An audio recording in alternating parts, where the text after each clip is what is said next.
اس وقت میرے ساتھ وہ نیوز اینکر موجود ہے جس پر الزام ہے کہ وہ سرکاری افسران کی نصیبہ ویڈیو بناتی ہیں اور اس کے بعد ان کو بلیک میل کرتی ہیں۔ ایک آڈیو ہے جو کہ کرپشن کا پروف ہے اور اس میں ایک خاتون کے نمبر لگوائے جا رہے ہیں ایک سرکاری افسر کی جانب سے۔ وہ آڈیو مسئلہ تھا، اس کو حاصل کرنا تھا۔ اب اس کو بیس بنا کے تو مجھے کسی طریقے سے بھی ایف آئی آر نہیں کاٹی جا سکتی تھی کہ بہن آپ کے پاس کرپشن کے پروفز ہیں اس لیے آپ کے اوپر ایف آئی آر کاٹی۔ تو انہوں نے ایک سٹوری بنائی اور بنا کے الزام یہ عائد کیا کہ میرے پاس کیونکہ افسران کی نازیبہ ویڈیوز ہیں اور میں ان کو بلیک میل کرتی ہوں۔ یہ آڈیو ایک ڈسپلنڈ ادارے سے متعلقہ ہے جس میں ایک اسسٹنٹ کمشنر بلال شبیر ان کا نام ہے، اے سی جھٹپٹ ہیں، جعفر آباد بلوچستان میں پوسٹڈ ہیں۔ اس ادارے کے لوگوں کو انفلوئنس کرنے کی کوشش کر رہے ہیں اور ایک انلیگل کام کرنے کے لیے مطلب آپ کو فورس کر رہے ہیں، انفلوئنس کر رہے ہیں کہ یہ کام کیا جائے۔ پاکستان پوائنٹ کی ویڈیوز دیکھنے کے لیے ہمارا چینل سبسکرائب کیجیے اور بیل کے آئیکن پر کلک کیجیے تاکہ آپ ہماری آنے والی تمام ویڈیو سے باخبر رہیں۔ السلام علیکم ناظرین، آپ دیکھ رہے ہیں پاکستان پوائنٹ، میں ہوں آپ کا میزبان میاں آصف قصوری۔ ناظرین، اس وقت میرے ساتھ وہ نیوز اینکر موجود ہے جس پر الزام ہے کہ وہ سرکاری افسران کی نصیبہ ویڈیو بناتی ہیں اور اس کے بعد ان کو بلیک میل کرتی ہیں۔ اس میں کتنی صداقت ہے، آخر یہ کام کیوں کرتی ہیں، یہ جانتے ہیں انہی کی زبانی۔ جی السلام علیکم۔ وعلیکم السلام، کیسے ہیں آپ؟ جی شکر الحمدللہ، آپ سنائیں۔ میں ٹھیک ٹھاک۔ یہ بتائیے گا، آپ پر الزام ہے کہ آپ سرکاری افسران کی نصیبہ ویڈیو بناتی ہیں اور ان کو بلیک میل کرتی ہیں، اس میں کتنی صداقت ہے اور کیا طریقہ واردات؟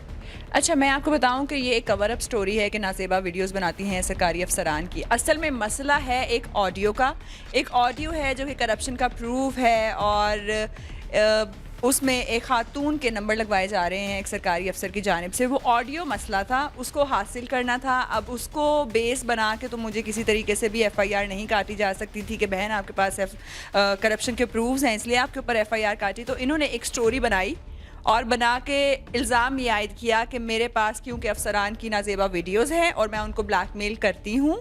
یہ ایک کور اپ سٹوری ڈالی اور they wanted to get that audio۔ اچھا، یہ بتائے گا کہ وہ آڈیو کس ادارے کی ہے اور اس میں کس قسم کی بات کی جاتی ہے اور کن کی جانب سے کی جا رہی ہے؟ اچھا، یہ آڈیو ایک ڈسپلنڈ ادارے سے متعلقہ ہے جس میں ایک اسسٹنٹ کمشنر بلال شبیر ان کا نام ہے، اے سی جھٹپٹ ہیں، جعفر آباد بلوچستان میں پوسٹڈ ہیں۔ اس ادارے کے لوگوں کو انفلوئنس کرنے کی کوشش کر رہے ہیں اور ایک انلیگل کام کرنے کے لیے مطلب آپ کو فورس کر رہے ہیں، انفلوئنس کر رہے ہیں کہ یہ کام کیا جائے۔ تو یہ قصور سراسر بلال شبیر کا ہے جو اپنی سیٹ کا، اپنی پوسٹ کا ناجائز استعمال کر رہے ہیں اور دوسروں کو انفلوئنس کر رہے ہیں ایک انلیگل کام کرنے کے لیے۔ اچھا، یہ بتائیے گا کہ آپ کے اوپر جو ایف آئی آر درج کی گئی ہے اس کے اندر 9 آپ پر دفعات لگائی گئی ہیں، تو کس قسم کی دفعات لگائی گئی؟ اچھا، یہ what do I believe کہ جو دفعات ان کو نظر آئی ہیں، یاد آئی، انہوں نے وہ ساری کی ساری اس میں لگا دی۔ 9 دفعات لگائی گئی، پیکا لگایا گیا کہ میں نے خبر جو ہے وہ غلط چلائی۔ اب وہ کہاں چلائی یہ بتایا نہیں، انہوں نے پسند بھی نہیں کیا بتانا۔ اس کے بعد انہوں نے فراڈ، اب اس سارے ایکٹ میں فراڈ کہاں سے آ گیا؟ اس کے بعد پھر قتل کی دھمکی۔ اب میں نے کس کو قتل کی دھمکی دی اور کیوں دی؟ اس طریقے سے ایک ایک پلان اپ سٹوری ہوتی ہے کہ اچھا اس کو اتنا پھنسا دو اس کیس میں کہ یہ بغیر صلح کے باہر نہ آئے، یہ پرچے سے اس کا جان نہ چھوٹے، تاکہ وہ آڈیو جو ہے اچھا through out the time they wanted کہ میں ایفیڈیوٹ سائن کر کے دوں، میں میڈیا پہ نہیں آؤں گی، اور میڈیا پہ میں آؤں گی تو کیوں آؤں گی؟ یہی بتانے کے لیے آؤں گی نا کہ میرے پاس کچھ ایسے ثبوت موجود ہیں جو متعلقہ ادارے ہم سے لیں، ٹھیک ہے؟ تو یہ چاہتے تھے میں ایفیڈیوٹ سائن کر کے دوں اور ان کو گارنٹی میری نہیں چاہیے تھی جس کی قانونی اہمیت ہے۔ ان کو گارنٹی چاہیے تھی میری امی کی اور میرے بھائی کی کہ وہ ایفیڈیوٹ سائن کر کے دیں کہ ہنا آئندہ ایسی کوئی حرکت نہیں کرے گی۔ اچھا، اب یہ آپ پوائنٹ چیک کریں کہ they didn't have any proof کہ ہنا نے یہ کیا ہے یا نہیں کیا، یہ ہم سے لکھوانا چاہتے تھے۔ اگر میں یہ لکھ کے دے رہی ہوں کہ میں آئندہ ایسا نہیں کروں گی، اس کا مطلب یہ ہے کہ میں پاسٹ میں ایسا کرتی رہی ہوں، ایسا کام کیا ہے۔ تو اصل میں پلان یہ تھا کہ اس کو ایسے ہم پھنسائیں گے اس مقدمے کے اندر کہ یہ وداؤٹ صلح ڈر جائے گی، لڑکی ہے، معاشرے میں گندہ بھی کر دیا، اب اس کو اچھے طریقے سے ذلیل کیا، گھر والے ساتھ نہیں دیں گے۔ وہ شکر اللہ کا، میرے گھر والے جو تھے وہ بڑے سپورٹیو رہے throughout the time, from the very first day. ان کو پتا ہوتا ہے کہ کیا بچہ کر سکتا ہے، چھوٹا موٹا کوئی سین ہونا تو ماں باپ کہتے ہیں چلو بچے کی غلطی ہو گئی، اب اتنا بڑا کانڈ تو نہیں پتا ہوتا ہے بچہ کیسا ہے کیسا نہیں ہے۔ تو تھرو آؤٹ دا ٹائم یہ ہمیں بھی فورس کرتے رہے آپ لوگ صلح کر لیں، اور آپ کو پتہ ہے ہمیں یہ کہتے تھے آپ کی بیل تو نہیں ہونی۔ جب ہم ان سے پوچھتے تھے کہ اچھا کوئی طریقہ بتائیں کہ ہم کس طریقے سے نکل سکتے ہیں، بلال شبیر سے صلح کر لیں۔ From the very first day ہمارے پاس یہ بات کلیئر تھی کہ ہم نے صلح نہیں کرنی، کیونکہ ہم حق سچ پہ ہیں، ہماری بیل ہو نہ ہو، ہم کیس جیتیں نہ جیتیں، لیکن ہم اپنی آواز ضرور اٹھائیں گے. یہ ہم نے پہلے دن ہی ڈیسائیڈ کیا ہوا تھا، اور اسی لیے میں یہ چاہتی ہوں ایک کمیٹی یا ایسا کوئی کمیشن تشکیل دیا جائے جو کہ ہم سے آڈیو لے، کیونکہ میں چاہتی ہوں کوئی ایسا کمیشن ہو جو سیف آ، جس کو ہم ٹرسٹ کر سکیں، کیونکہ ایک آدمی کو تو ہم ایسے نہیں دے سکتے یا اس طریقے سے ہم لے کے نہیں آ سکتے باہر. تو آئی وانٹ ایسا کمیشن بنایا جائے جو ہم سے آڈیو لے، اس کی صاف شفاف تحقیق کی جائے، اور تحقیق کرنے کے بعد جو اس میں کلپریٹس ہیں ان کو کیفری کردار تک پہنچایا جائے. اور ایک تو مجھے خود، کیونکہ اس آڈیو کی وجہ سے یہ ساری چیزیں ہوئی ہیں، تو اگر اس آڈیو کے اوپر ہی ایٹ لیسٹ کام کیا جاتا ہے، اور جو لوگ اس میں نامزد ہیں اور جو لوگ اس میں انوالو ہیں انفلوئنس کرنے میں، ان کو اگر سزا مل جاتی ہے تو مجھے لگتا ہے کہ بہت ایک حد تک انصاف بھی مجھے مل جائے گا.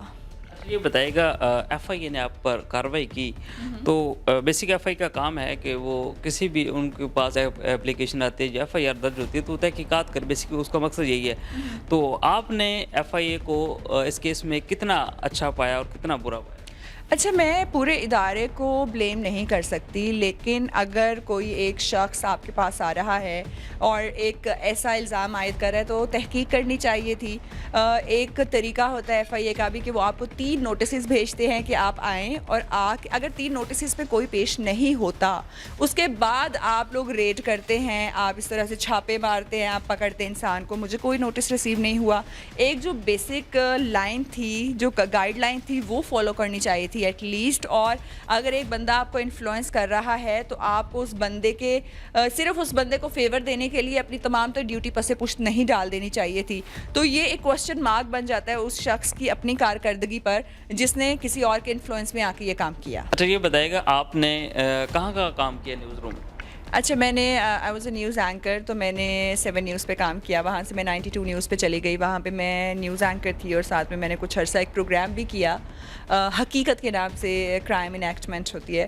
اس کے بعد 92 سے میں نے سوئچ کیا، پی این این پہ آ گئی، اور پی این این پہ میں جاب کر رہی تھی جب پھر اس کے بعد میرے پہ یہ سارا کیس بنا اور ایف آئی اے مجھے اٹھا کے لے گئی. اچھا، یہ بتائیے گا کہ اب آپ کیا چاہتے ہیں؟